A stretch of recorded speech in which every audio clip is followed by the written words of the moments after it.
गांव के बीचों बीच हरे भरे खेतों से घिरा हुआ एक छोटा सा घर था। यहीं रोहन रहता था। वह एक दयालु और साहसी लड़का था। उसके पिता वीर सूरमा थे। वे अपनी बहादुरी और न्याय के लिए जाने जाते थे। रोहन अक्सर अपने पिता की वीरता की कहानियां सुनता था। वह उनके जैसा बनना चाहता था, बहादुर और न्यायप्रिय। उसे अपने पिता पर गर्व था। रोहन हमेशा दूसरों की मदद करता था। वह अपने गांव से बहुत प्यार करता था।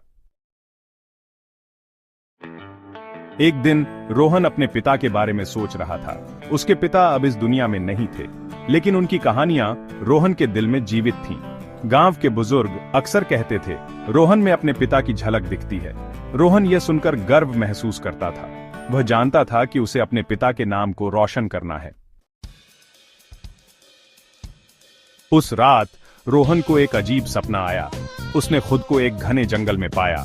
पेड़ ऊंचे और अंधेरे थे। अचानक एक विशाल राक्षस उसके सामने प्रकट हुआ। राक्षस डरावना था, लेकिन उसकी आवाज गूंजती हुई थी। राक्षस ने कहा, तुम बहादुर इंसान के बेटे हो। मैं तुम्हें 3 वरदान दूंगा। रोहन डरा नहीं। उसने अपने पिता की कहानियों से साहस सीखा था। उसने कहा, मुझे वरदान नहीं चाहिए, मुझे अपने गांव के लिए खुशहाली चाहिए। राक्षस प्रभावित हुआ। उसने कहा, ठीक है, मैं तुमसे 3 प्रश्न पूछूंगा।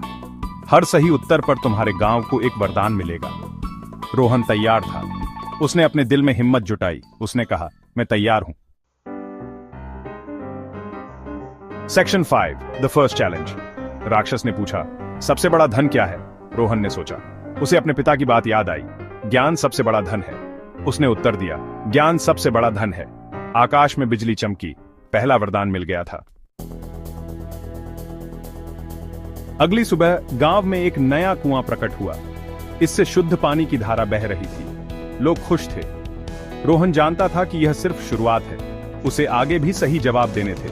उसे अपने गांव के लिए और मेहनत करनी थी। रात में रोहन फिर से जंगल में था। राक्षस ने दूसरा प्रश्न पूछा, सबसे बड़ी ताकत क्या है? रोहन ने बिना किसी हिचकिचाहट के उत्तर दिया, एकता सबसे बड़ी ताकत है। दूसरा वरदान मिल गया। अगली सुबह गांव के खेत उपजाऊ हो गए। अब केवल एक ही प्रश्न बाकी था। रोहन फिर से जंगल में पहुंचा। राक्षस ने पूछा, सबसे बड़ा सत्य क्या है? रोहन ने उत्तर दिया, परिवर्तन ही एकमात्र सत्य है। तीसरा वरदान मिल गया। गांव में खुशहाली छा गई। लोगों के चेहरे पर मुस्कान थी। रोहन ने अपनी बुद्धिमत्ता और साहस से अपने गांव की किस्मत बदल दी थी। वह अपने पिता की तरह एक नायक बन गया था। यह कहानी हमें सिखाती है कि सच्ची ताकत और साहस हमारे अंदर होती है। हमें दूसरों की मदद करने और अपने सपनों का पीछा करने से कभी नहीं डरना चाहिए। रोहन की कहानी हमें प्रेरित करती है कि हम भी अपने जीवन में बदलाव ला सकते हैं।